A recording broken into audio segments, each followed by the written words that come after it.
one of the things that we talked about before is location. So location is very, very important, is it?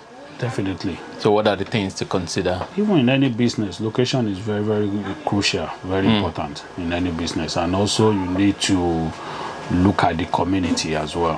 Who do you want to sell to? Especially as what we are selling is an African shop.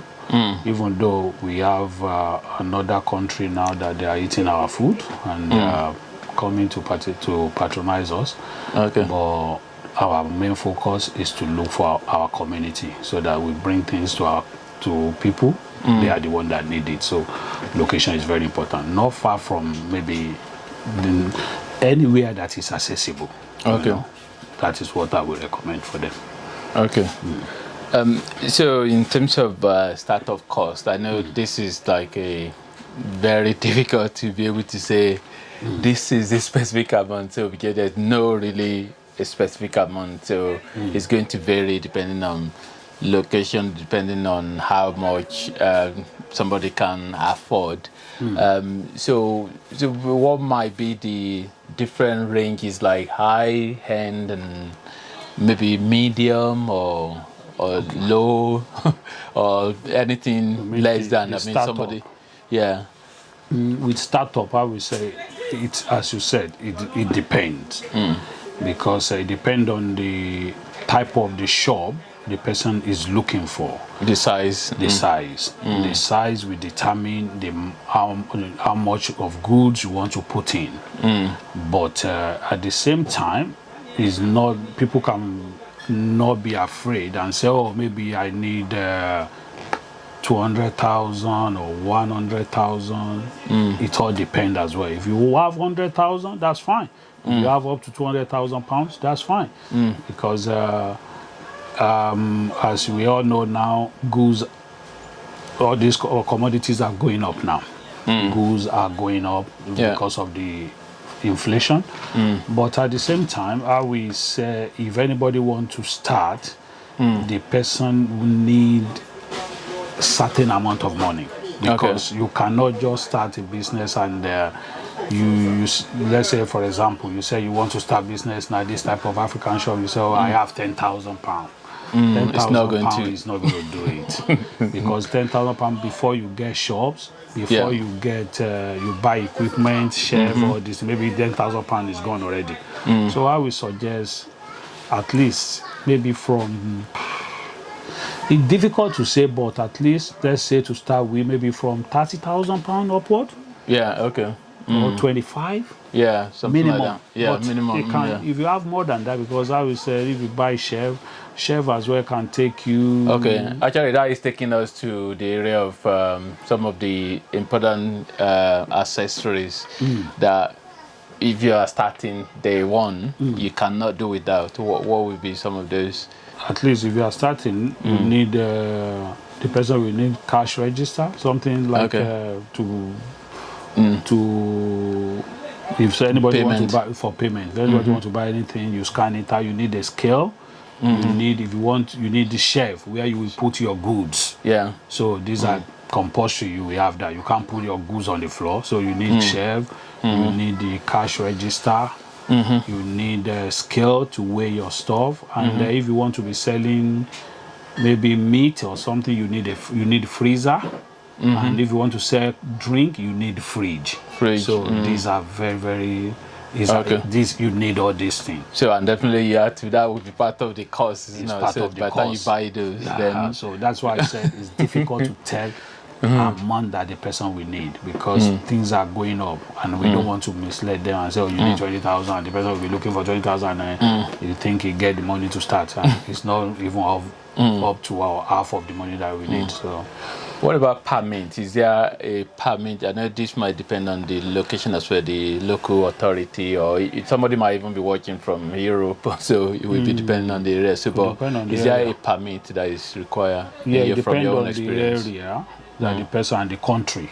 Because with where we are now in UK, I don't think you need a permit to start African shop. The only thing you need a permit here to is if you want to be selling alcohol. Oh, okay. You need a permit, because they need to be able to to come to you and know that maybe it depends on the area, maybe they will give you that permit, it depends, or they will measure it by how many club, how many pub is in that place. So, and is that area, is it a peaceful area, things like that. So how many people have permit there already to be selling alcohol? So these are the things that they will put into consideration. But if you want to be selling alcohol, I think you will need a permit. But if it's just ordinary African food without alcohol, no, I don't think you need any permit. You just have to register your business so that they know you are there, for them to visit you for hygiene and all the rest. So so that takes me also to it's this food hygiene label. So that definitely is compulsory. Even if you don't register, they will know. By the time the person is there, the council will know. Then they will know the type of business you are doing. They will be coming to visit you, inspect you, to see if your labeling is good, to check if you are checking your expiring date. If you are selling frozen stuff, they want to be checking you and see that you are writing the freezer temperature down. So these are the things that they come to, and they want to see if you are arranging your store properly. So these are the things that they come to check, and also to see if some of the food you are selling, if it's good to the people, in terms of if it's not harmful. Things like that. Sometimes they come in, they buy some few things, they pay for it, they take it to their lab to test. And if they find anything, they will trace the because it got label, they can trace where it's come from. They can stop it from selling the product, things like that. That's what they look. It's just for our safety anyway, which is good. So in your experience, how do you have any process for making sure that all the product is checking the expiry? Yes, we do that. So that's why we check every time to see the expiring date. And we check our freezer to see the temperature every morning and when we close. So we write it down because these are the things that they will need. And if anything is expired, we put it aside. We put it through the till so that it can reduce the stock, and we can put it as damaged or expired, things like that. Something I have here that I'm not sure whether does it make sense or not. So insurance, is there insurance? Do you do insurance? Yes, we do insurance. You have to insure your shop. Because if anything happen and you are not insured, that means you lose everything. And most of us, maybe all your stock is your money. You know, we don't put anything in the you as a business person, you want to be buying and put there so that you can sell. So as for me, I have insurance anyway, but I will advise anyone that want to do it to put it as a priority to have insurance, because you never know, anything can happen. For so sure. That you can be able to fall back for insurance. So in terms of pricing, I mean, we're just in the middle of a lot of product. In terms of pricing then, so like, let's say for example, I have there's product, I mean, you got a lot of product, so how do you go about pricing? Is it something that would depend on different people, or is it like is there a standard for general in terms standard of pricing? Pricing. Yeah, sometimes it depends, because there are something that you need to look at your cost as well, and your cost, how many people you employ, and what is your expenses. These are the things that come in, and you can say, okay, every goods that enter your shop, you want to at least 20%. Or at least 10%. But 10% might not, if you put 10%, might not be able to pay your bills. 10% profit margin. You might not be able to pay your bills. But at least you can say, okay, 20%. Because with that, you pay your bills, you pay your staff, you pay all your overhead as well. So, but there are some that you might not be able to even get that percentage, but at least it will not be something that is a lot. You will know that if you look at any stock, you know that at least on this, if you want to do, let's say you want to do discount, you will know that already at least minimum I have 1p on this, so I can give certain amount off.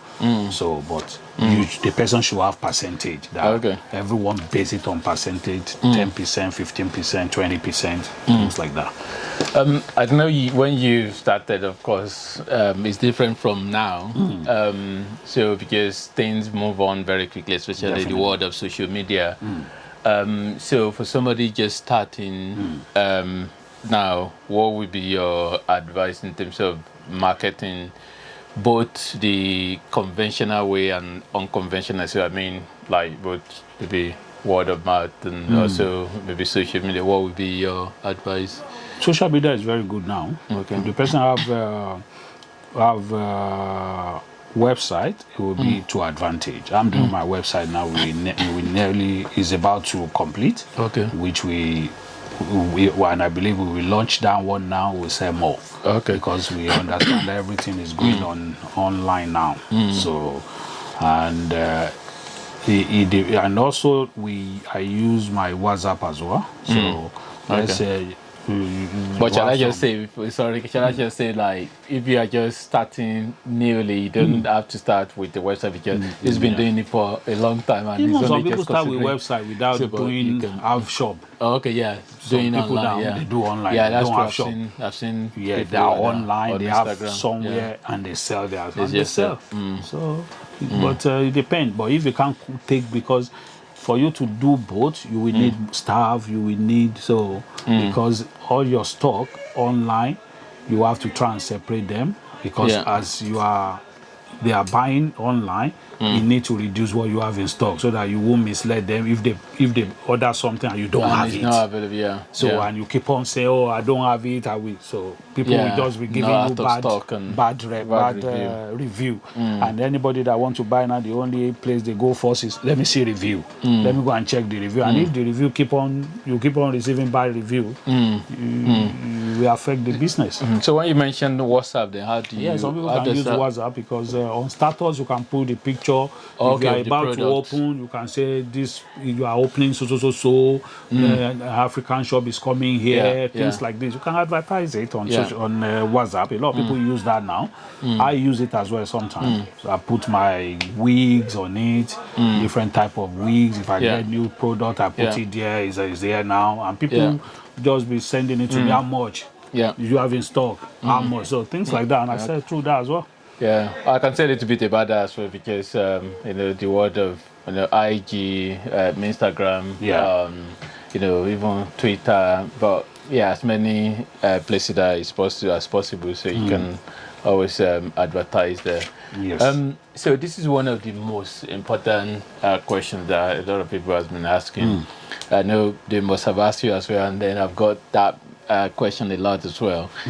Based on the video that we did before, is where do you get stocks from? I've been in your shop now. I've been in the middle of a lot of boxes all around. You got a lot of things every time you get things delivered. So the wholesale, so it would be useful to know. It depends on if it's African shop. We get our stock. There is we get in London. Okay. I have a lot of suppliers now. Okay. And there are some that they don't even have shop. The only thing they have is they bring something from Nigeria, they bring from Ghana, and they have warehouse. Okay.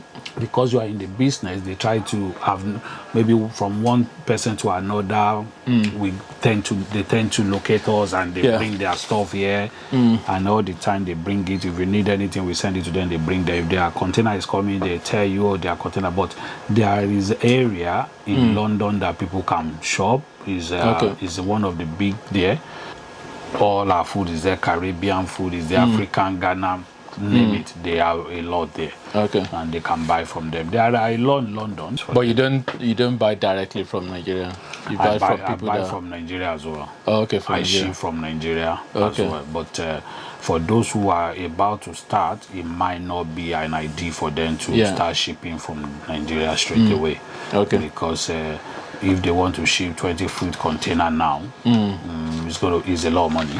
Yeah, And what they are going to bring is not everything that they will bring is what they will need in the store. So, and people are not knowing them yet. And you bring, let's say you bring Gary, 1,000 pieces Gary or 5 kg now.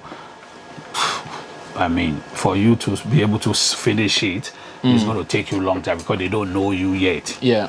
So I will advise such person to start gradually, go to maybe near the wholesale shop, buy few things to try, put them there, let people start coming in, and you will see which one is moving, which one is not moving. Then you can start.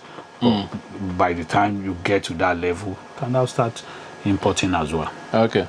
So perishables, how do you have any specific strategy you use to deal with perishables? Because as a customer, when I come, I mean, this is for people that want to, own a shop, African shop. But as a customer, when I come here, I always think about, bananas and yams and plantains. Plantain, not banana.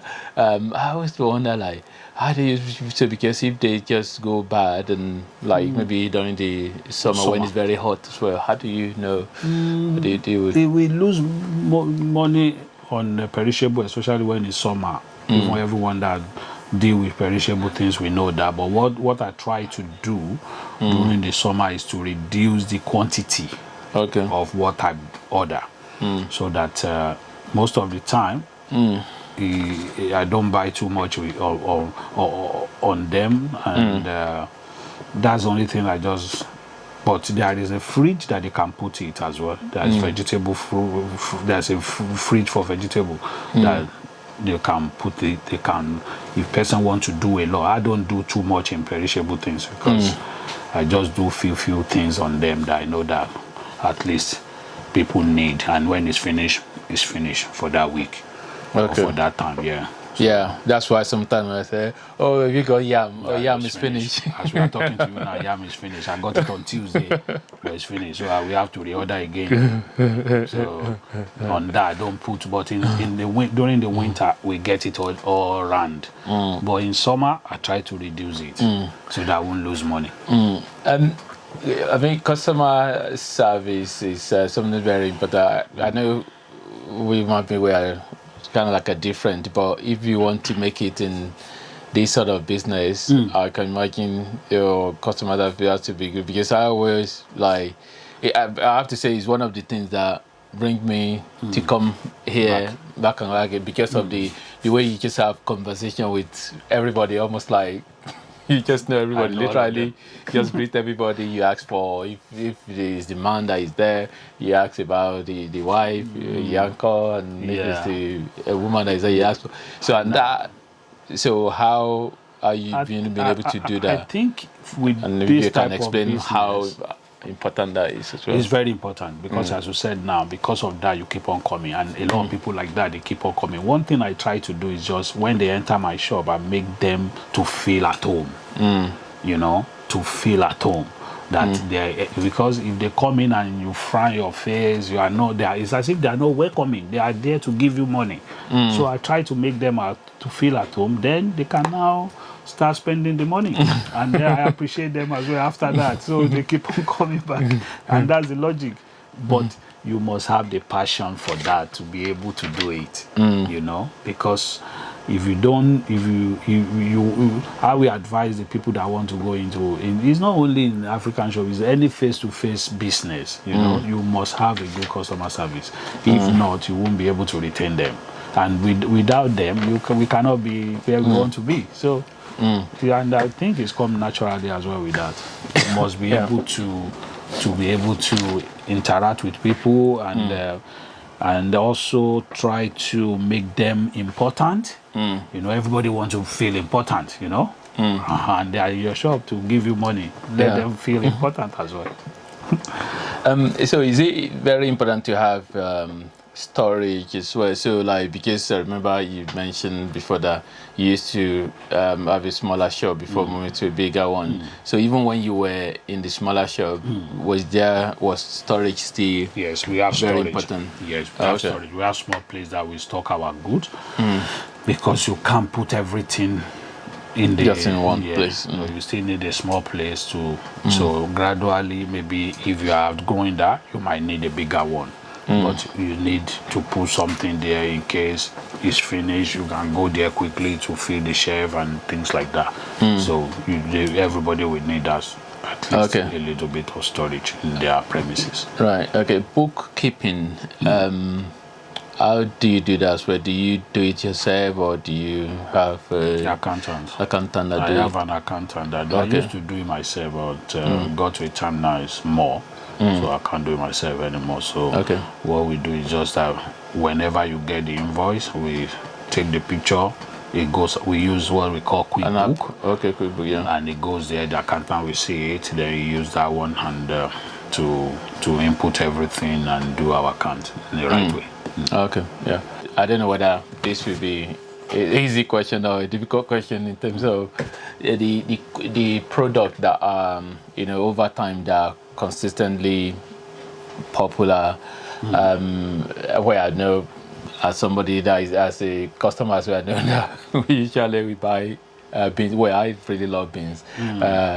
Beans, gari, of course, plantain, yam, okra. What else? I can't remember now. Yeah, smoked turkey.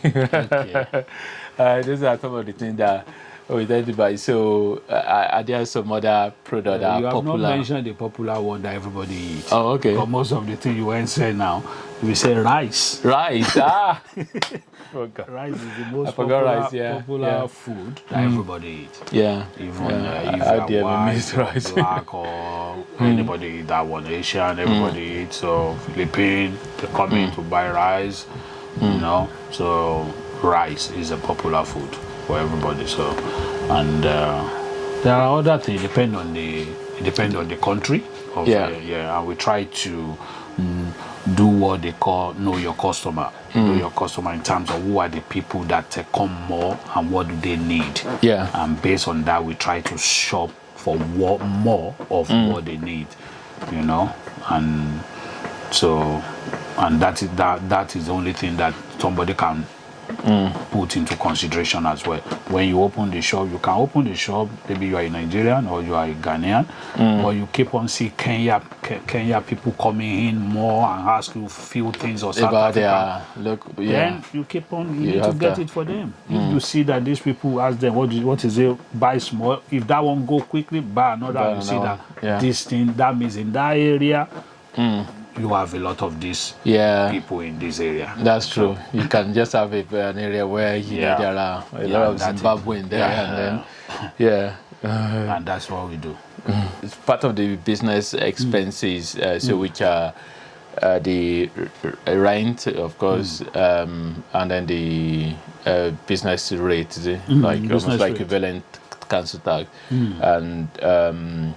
What you have to do water bill as well? Yeah, you do water bill, electricity. You pay electricity, you pay water, you pay business rate, and it depends on the type of shop. There are some shops that don't pay business rate. Oh, okay. If they are small, and they just give them discount, so they don't pay. Yeah. So, but there are some shops if you are big. And they will give you discount as well, but you still pay. But there are some they don't pay. So and all of those is where it's going to depend on the area and how much the usage, the electricity, and depend on what you put in. Yeah, you depend on what you put in. If you want to buy equipment as well, I will advise them to buy the equipment that is under A or B. Okay, that don't. Energy efficient. Okay, Yeah. No, they might be expensive, but you will save money as time goes on, rather than you see freezer now is on D or E or whatever. You say, oh, it's cheap, and you buy it, you will be paying a lot of money on electricity. So you need to be put that into consideration as well. Yeah. So in terms of other services that you put that you offer, so which isn't, I mean, some people might just only African food. Some people might had maybe cosmetic or human hair, or even saloon, money transfer as well. Yeah, so from your experience, then when you started, did you just start everything Together, or did you had them as you we had them progressed? gradually. Oh, okay. We started with African shop, only African food, Caribbean food, things like that. Then we see that a lot of people ask for, oh, do you sell extension? Do you sell expression? Okay, we had expression. Then from there, we keep on adding it, cosmetics. Then salon. Then that's the way we had it along the line. No, we didn't start it. Okay. At once. Okay. We added it as along the line.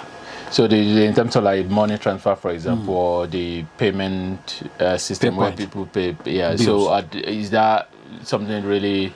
Is there any difficult criteria, or is it just straightforward? No, sometimes it's not straightforward, because for you to be able to do Western Union nowadays, they will check the person. Okay.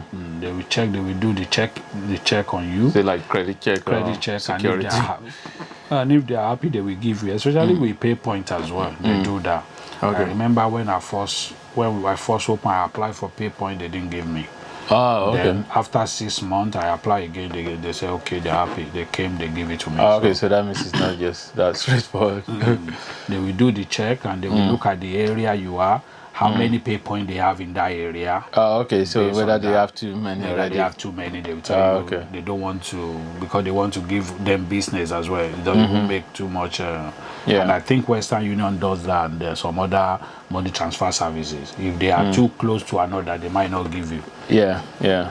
Something that I was just looking at my latest, I think, so that we, of course, depending on the site, because remember you just change your signage as well. Yeah. So so it can be small, it can be big. So it just depends on what type it is. So but signage is definitely, it's very important, because when people are passing, they can see your name and see what you are doing. It's the form of advertisement for people that are passing, and they can say, oh, the shop is here, and they come. And that's part of the cost as well. Yeah, but that's part of the cost. The person can start small and do just the one that, but it's better to do something that is durable as well. Yeah. I think I've exhausted all the information I have on my list, but people can then ask if they require any more information. So I think maybe, customers. So I think the last thing that I might just ask is about hiring. So do you